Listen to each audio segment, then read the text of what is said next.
Hi అండి, నేను మీ doctor Srinivas.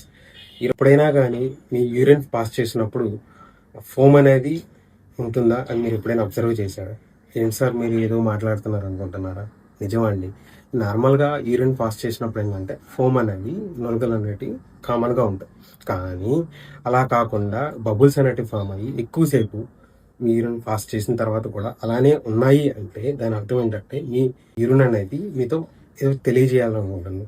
అది ఏ కండిషన్స్లో అంటే మేజర్గా ప్రోటీనేరియా అంటే మీ యూరిన్ ద్వారా ఆల్బుమిన్ అనే ప్రోటీన్ అనేది ఎక్కువగా లీక్ అవుతుందని అర్థం. ఒక కండిషన్. అది ఎందుకు లీక్ అవుతుంది అంటే మేజర్గా కిడ్నీ డిసీజెస్ ఉన్నప్పుడు అలా లీక్ అయ్యే ఛాన్సెస్ ఎక్కువ ఉన్నాయి. అండ్ ఇంకొకటి వచ్చేసి డయాబెటీస్ ఉన్న కండిషన్లో అండ్ అదేవిధంగా హైపర్ టెన్షన్ ఉన్నప్పుడు కానీ అదేవిధంగా ట్రాక్ ఇన్ఫెక్షన్ ఉన్నప్పుడు కూడా ఇలా బబుల్స్ అనేటివి ఫామ్ అవుతాయి. ఇది ఇగ్నోర్ చేయొద్దండి. ఇది చాలా సీరియస్ కండిషన్. ఇలా ఎప్పుడైనా మీకు ఇలా ఉంది అనుకుంటే అంటే లాంగ్ టర్మ్గా అంటే ఎక్కువసార్లు ఇలా నొరగ ఫామ్ అవ్వడం అంటే ఎక్కువసేపు ఉండటం ఇలా ఉంది అంటే మీరు ఖచ్చితంగా కూడా మీ దానికి సంబంధించినటువంటి డాక్టర్ని అయితే ఖచ్చితంగా కన్సల్ట్ అవ్వండి.